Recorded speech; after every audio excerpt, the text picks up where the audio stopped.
태윤아, 제발 나 좀 살려줘라. 나 여기서 좀 나가고 싶다. 염장선은 허태윤이 준비한 사설 감옥에 갇혀 마지막 날까지 매일 쭉 한 사발만을 먹으며 끔찍한 최후를 맞게 되었습니다. 오늘은 염장선이 허태윤에 의해서 복수를 당하게 된다는 내용을 이야기해보려 합니다. 지금 이게 무슨 소리예요? 그러니까 우리 아빠가 은남이 누나 아빠를 죽였다는 뭐 그런 소리인 거예요?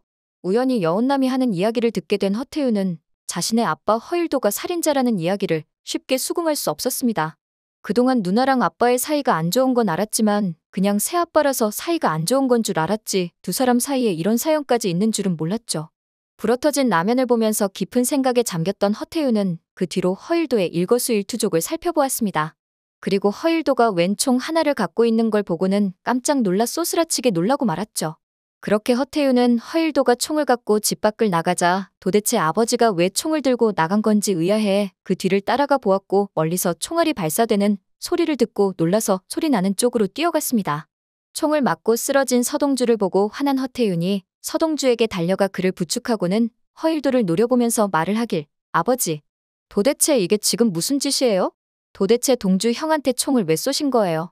아버지가 은남이 누나 아빠를 죽였다는 그런 소리를 들었을 때도 믿지 않았어요. 근데 이렇게 동주 형을 총으로 쏘는 걸 보니 어쩌면 은남이 누나 말이 사실일 수도 있겠어요. 허일도는 방금 서동주가 자기 친아들이라는 충격적인 사실을 듣고서 정신이 없었는데 이제는 그토록 아끼던 아들 허태윤까지 달려와 자신에게 실망했다고 고함을 치자 정신이 어지러지해지고야 말았습니다. 허태윤은 그 자리에 풀썩 주저앉은 허일도는 그냥 그 자리에 내팽개쳐버리고는 총에 맞은 서동주를 부축해 차로 데리고 왔죠. 하지만 서동주는 괜찮다고 하면서 말하길, 태윤아, 형 그렇게 쉽게 안 죽어. 이 방탄조끼 안 보이냐? 가죽 잠바에 방탄조끼까지 만반에 준비하고 와서 죽을 일 없으니까 걱정 말고 그만 울어.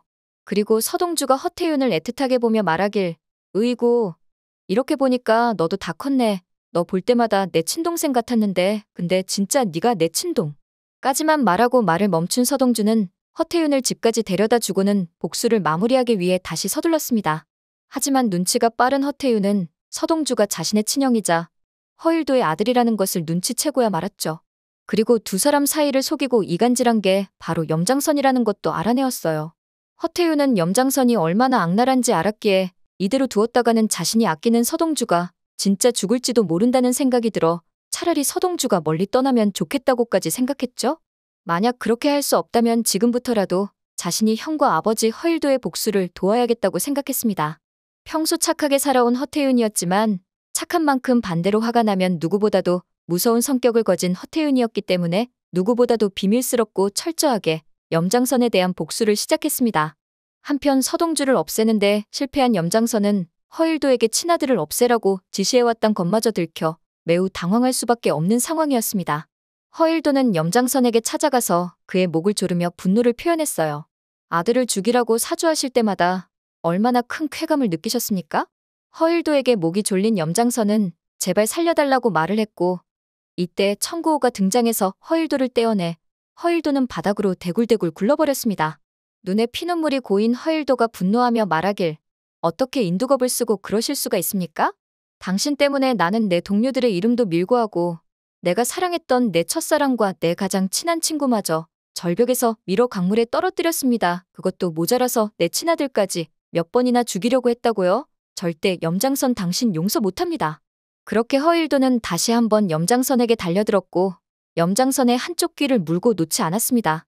청구호가 아무리 달려들어서 떼어놓으려고 해도 허일도는 절대 떨어지지 않았죠.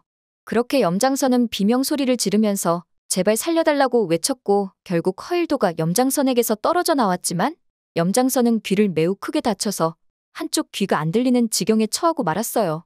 염장선은 그 뒤로 다시는 허일도를 만나지 않았고 지영수와 지선우를 통해서만 대산을 먹어야겠다. 작전을 완전히 180도 바꾸게 되었죠. 그리고 서동주를 없애는 것도 이제 허일도가 아니라 치매에 걸린 차강천 회장을 이용하기로 마음먹었습니다. 염장선은 또 자신의 주특기인 이간질을 이용해 차강천 회장과 서동주의 사이를 갈라놓으려 했지만 그때마다 허태윤이 나타나서 차강천 회장을 다 잡아주었죠. 할아버지, 염장선이란 분이 하는 말 믿지 마세요.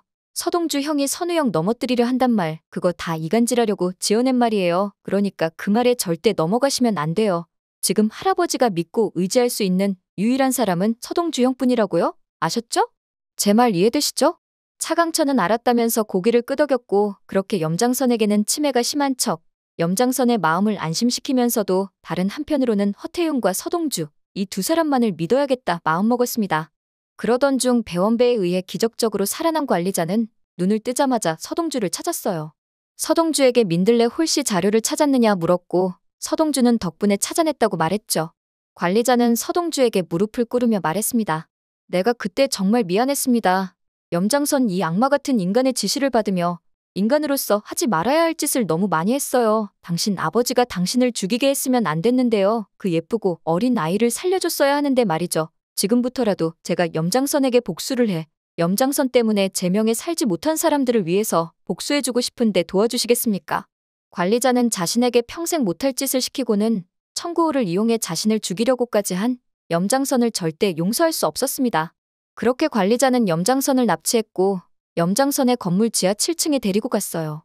그리고 고문실 안에 염장선을 집어넣고는 분노하면서 말을 하길 염장선 씨, 여기가 지금 어딘지 아십니까?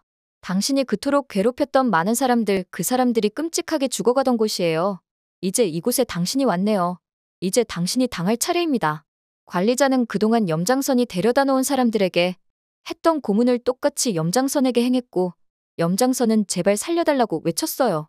물고문을 하다가 의식을 잃은 염장선에게 관리자는 즉각 전기 고문을 실시했고 염장선은 그 자리에서 오징어처럼 지지직 몸을 파르르 떨며 깨어났습니다.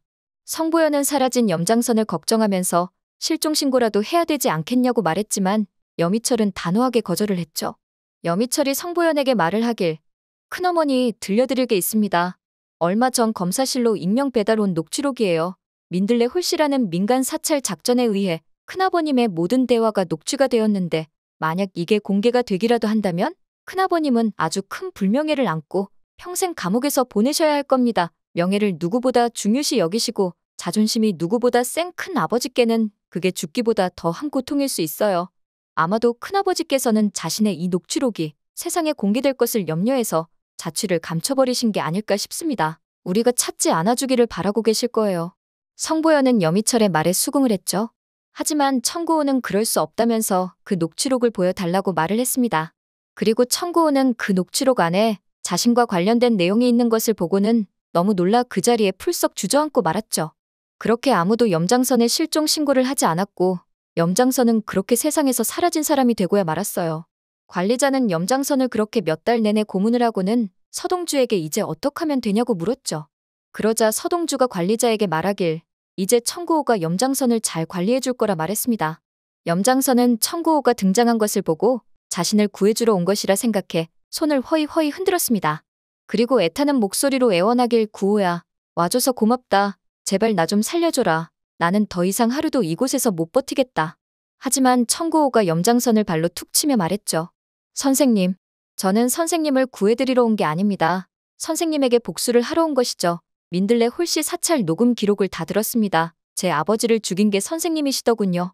어떻게 그러실 수가 있습니까? 제 아버지를 죽이고 저를 하수인으로 부리면서 얼마나 큰 쾌감을 느끼셨을까요? 하늘에 계신 아버지는 저를 보시면서 매일매일 통곡하시며 우셨겠지요. 저는 절대 선생님을 용서할 수 없습니다. 그리고 청구호는 염장선을 데리고 관리자가 갇혀있던 건물로 갔습니다. 염장선을 침대 옆에 수갑을 채워 묶은 뒤 자물쇠를 잠그고 가둬놓았지요.